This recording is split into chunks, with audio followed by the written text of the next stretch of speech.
பிச்சைக்காரியின் வாழ்க்கை சிறுகதை. பேருந்தின் ஜன்னலோர இருக்கையிலே குளிர்காற்றின் சிலிர்ப்பில் கதை புத்தகங்களின் பக்கங்களை புரட்டிக் கொண்டிருந்தாள் மாயா. இறங்கும் இடம் வந்துவிட்டது.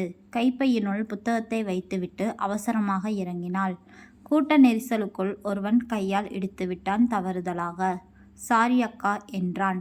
பரவாயில்லை என்று சமாளித்து கொண்டு கோயிலின் வாசலை நோக்கி நடந்தாள்.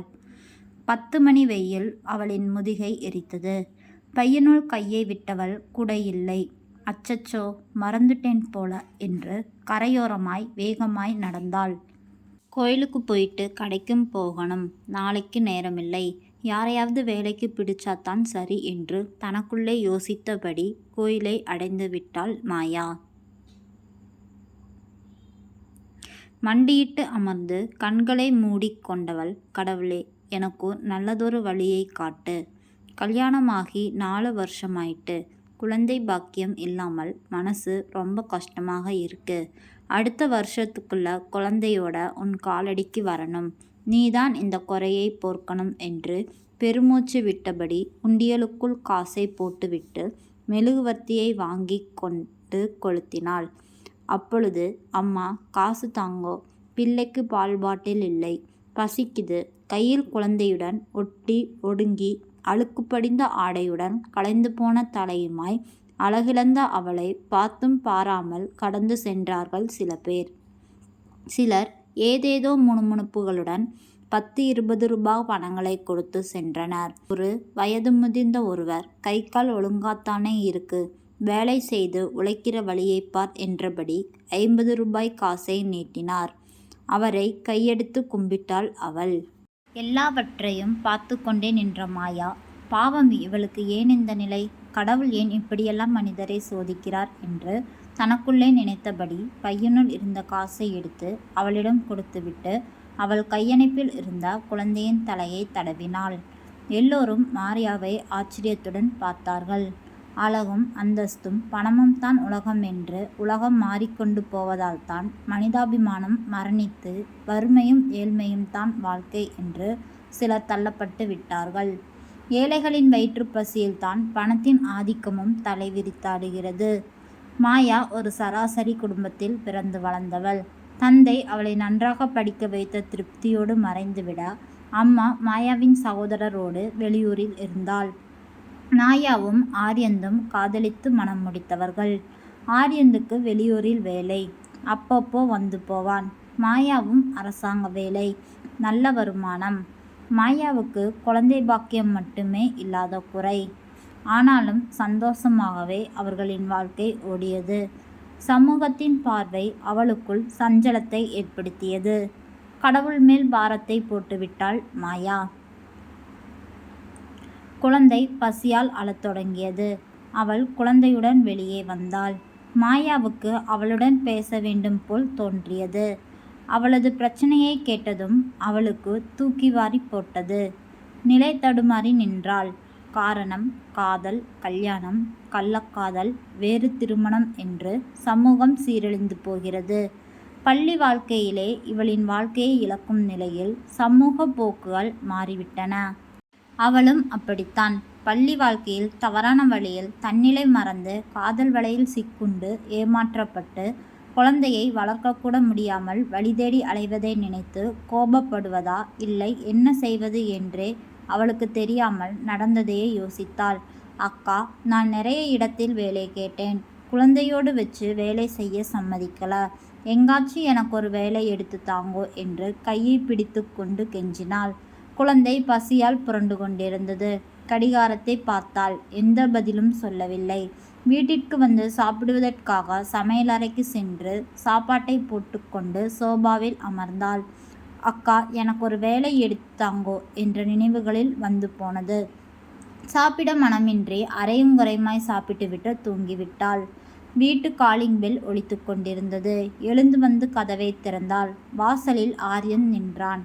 நீங்களா, என்ன திடீரென்று என்று கேட்டாள். உள்ளே வந்த ஆரியன், என்ன தூங்கிட்டு இருந்தியா என்று அவளை அணைத்தான். சாப்பிட்றீங்களா என்றாள். குளியலறைக்கு சென்றான். மாயாவுக்கு ஆரியந்திடம் அவளை பற்றி சொல்லிவிடவா என்ற குழப்பம். என்ன மாயா டல்லா இருக்கிற, உடம்புக்கு முடியலையா என்று பக்கத்தில் அமர்ந்தான் ஆரியன். மாயா, நாளைக்கு டாக்டரை மீட் பண்ணணும். எத்தனை டாக்டரை பார்த்தாச்சு என்று மனசுக்குள்ளே சினந்தாள். அவனுக்கு ஒன்றும் புரியவில்லை. ஏங்க, உங்ககிட்ட கொஞ்சம் பேசணும். ஆரியந்தை பார்த்தாள். நான் ஒரு பொண்ணை கோயிலில் பார்த்தேன். கை குழந்தையோட பிச்சை எடுத்துட்டு இருக்கா. வேலை கேட்குறாங்க. ஏங்க வீட்டை என்று சொல்லும் முன்பே அவனுக்கு எல்லாம் புரிந்துவிட்டது. மாயாவின் கைகளை பற்றி பிடித்தான். மாயா, உன்னோட சந்தோஷம்தான் எனக்கு ரொம்ப முக்கியம். பாவம், அந்த பொண்ணு ரொம்ப கஷ்டப்படுறா. பாவம் அந்த குழந்தை என்று இழுத்தாள். ஆரியன் சம்மதித்தான். மாயா சந்தோஷத்தில் ஆரியந்தை இருக்க அணைத்து கண்கள் கலங்கினான். நாளைக்கு டாக்டர்கிட்ட போக என்று இழுத்தவளை இடையில் குறுக்கிட்டவன், ஆமாம் மாயா, காலையில் டாக்டர்கிட்ட போயிட்டு அப்படியே அந்த பொண்ணையும் பார்த்து பேசிட்டு வரலாம் என்றாள். இருவரும் தூங்கிவிட்டார்கள். காலை புலர்ந்து டாக்டரை சந்திப்பதற்காக தயாராகி கொண்டிருந்தார்கள். அந்த பொண்ணு சம்மதிப்பாளா? ஏதாவது தப்பாக நடந்துடுமோ என்று மாயாவின் சிந்தனைகள் விரிந்தது. போகலாமா என்று ஆரியன் கேட்டுக்கொண்டே மாயாவை பார்த்தான். ஒருவித பதட்டம் கலந்த எதிர்பார்ப்போடு காரினுள் அமர்ந்தாள். டாக்டர் பரிசோதனை முடிவுகளை பார்த்தார். ஆரியன் சாதாரணமாகவே இருந்தான். ஆனால் மாயா டாக்டரை பார்ப்பதும் ஆரியந்தை பார்ப்பதுமாய் இருந்தாள். தலையை அசைத்து சமாதானப்படுத்தினான் ஆரியன். நீங்கள் கொஞ்சம் வெயிட் பண்ணுங்க, எல்லாம் சரியாகிடும், பெரிய பிரச்சனை ஒன்றுமில்லை என்ற டாக்டரை குறுக்கிட்ட மாயா, இன்னும் எவ்வளவு காலம் என்றதும் இன்னும் 1 year என்றபடி ஏதோ மருந்துகள் எழுதிய ஒரு தாளை ஆரியந்திடம் நீட்டினார். மாயாவின் முகம் ஏதோ இழந்ததை போல் வாடி போயிற்று. காரினுள் சென்று அமர்ந்தாள். கோயிலை சென்றடைந்தது கார். மாயா கார் கதவினோடே கண்களை உலவ விட்டாள். ஆரியன், ஐயா, இங்கே ஒரு பொண்ணும் குழந்தையும் மெழுகுவர்த்தி விற்று கொண்டிருந்த பெரியவரிடம் விசாரித்து கொண்டிருந்தான். ஓ, அந்த பொண்ணு இங்கே இருந்து அழுதுட்டு இருந்துச்சு. பின்னேரம் போல ஒரு சிஸ்டர் வந்து கூட்டி கொண்டு போயிட்டா என்று பெரியவர் தன் வேலையில் கவனம் செலுத்துவது போல் அலட்சியமாக பதிலளித்தார். மாயா அங்கும் இங்குமாக எட்டி எட்டி பார்த்தாள். எங்கே போயிருப்பா என்று யோசித்து கொண்டே ஆரியன் தலையை குனிந்தபடியே வந்து காரை எடுத்தான்.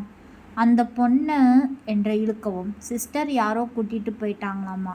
எங்கே என்று மாயா தொடர்ந்து கேட்டாள். இல்லை, அவருக்கும் தெரியல. நாம் வீட்டுக்கு போகலாம் என்று காரை வேகமாக ஓட்டினான். மாயா ஏதோ சமாதானமற்ற ஒரு மனநிலையிலேயே இருந்தாள். வீதியோரமாய் காரை நிறுத்திய ஆரியன் மாத்திரைகளை வாங்கி கொண்டு வீட்டுக்கு வந்துவிட்டான். மாயாவிற்கு ஒரு குழந்தை வேணும். டாக்டர் 1 வருடத்தில் சரியாகிவிடும் என்கிறார். அந்த பொண்ணும் எங்கேயோ போயிட்டா என பல சிந்தனைகள் ஓடிக்கொண்டிருந்தது. மாயா தானும் தன் பாடுமாக வேலையை ஆரம்பித்தார். இப்படியே காலம் மூடி 2 வருடங்கள் கடந்துவிட்டது. மாயாவும் ஆரியந்தும் மாற்றமில்லாத ஒரு வாழ்க்கையில் பயணித்து கொண்டிருந்தார்கள். அன்று ஆரியன் விடுமுறையில் வந்திருந்தான். தொலைக்காட்சி பார்த்து கொண்டிருந்தவன் கைபேசி அடித்ததை கவனிக்கவில்லை.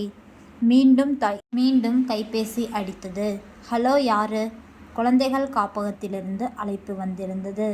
சரிங்க மேடம், எப்போ வரணும் என்று ஆரியன் பேச, யாருங்க என்று அருகே வந்தாள் மாயா. உடனே இருவரும் புறப்பட்டார்கள். காப்பக தலைவி இவர்களுக்காக காத்து கொண்டிருந்தாள். 10-15 குழந்தைகள் அளவில் அங்கே இருந்தார்கள். 2 வயது நிரம்பிய சிறுவனை தலைவி காண்பித்தாள். உருண்டை கண்களும் மாநிறம் போல் வெள்ளையாக தலைவியின் கைகளை பற்றியபடி நின்றான் சிறுவன். மெதுவாக கன்னத்தில் கிள்ளிய மாயாவை பார்த்து சிரித்தபடி சற்று முன்னோக்கி வந்தவன் ஆரியந்தை அன்னார்ந்து பார்க்க ஒரு கையால் அவனை அழைத்தான் ஆரியன். மேடம், பையனோட அப்பா அம்மா என்று ஆரியன் கேட்க, இல்லை சார், ஜனனை 2 வருஷத்துக்கு முதல்ல கைக்குழந்தையா ஒரு சிஸ்டர் கொண்டு வந்து தந்ததாகவும், தாய் மனநிலை பாதிக்கப்பட்டு மனநல காப்பகத்தில் இருக்காங்க. நாங்கள் தான் இந்த பையனுக்கு பொறுப்பு என்றும், உங்கள் கடிதம் பார்த்த பிறகு இவனை உங்ககிட்ட ஒப்படைக்கலாம் என்றும் முடிவு செய்தோம். பையனை பத்திரமாக பார்த்துக்கோங்க சார் என்று சஞ்சலத்தோட காருக்குள் இருந்த ஜனனின் நெற்றியில் முத்தமிட்டாள் காப்பக தலைவி. மாயா, ஆரியன், ஜனனன் என்று 3 பேராகி மாயா சந்தோஷமாக தன் பிள்ளை போல் வளர்த்தாள். ஆரியந்துக்கும் மனது நிறைவாய் இருந்தது. மாயாவின் ஒவ்வொரு நாட்களும் மகிழ்ச்சியால் மாறி போனது. ஜனனன் 5 வயதாகி பாடசாலைக்கு போக ஆரம்பித்தான். ஒரு நாள் ஜனனனை கோயிலுக்கு அழைத்து சென்றாள் மாயா. அங்கே ஒரு அம்மா தடி ஊன்றிக் கொண்டு அருகே வந்து கையை நீட்டினாள். ஆச்சரியத்தோட பார்த்த ஜனனன், யாரும்மா இவங்க என்றான். காசை கொடுத்துவிட்டு பதில் எதுவும் சொல்லாமல் நடந்தாள் மாயா. அம்மா, யாரு அவங்க என்று திருப்பியும் கேட்டான். அவங்க பிச்சைக்காரி என்று பதிலளித்தாள். அப்படின்னா என்ன என்றவனை கைகளை பற்றி கொண்டு கோயிலுக்குள்ளே சென்று முழங்கால் இட்டு மாயா கடவுளிடம் கண்ணீர் விட்டாள்.